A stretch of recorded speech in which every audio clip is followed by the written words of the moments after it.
Praise the lord. ఈరోజు దేవుని వాక్యము రోమా 15వ అధ్యాయం 5-6 వచనములు.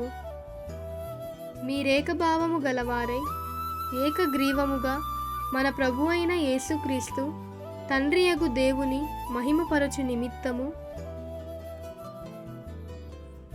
క్రీస్తు యేసు చిత్త ప్రకారము ఒకనితోనొకడు మనసు కలిసిన వారై యుండునట్లు ఓర్పునకును ఆదరణకును కర్తయగు దేవుడు మీకు అనుగ్రహించునుగాక.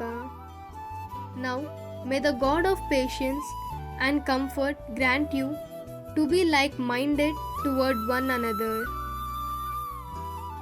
According to Christ Jesus, that you may with one mind and one mouth glorify the God and Father of our Lord Jesus Christ. Praise the Lord.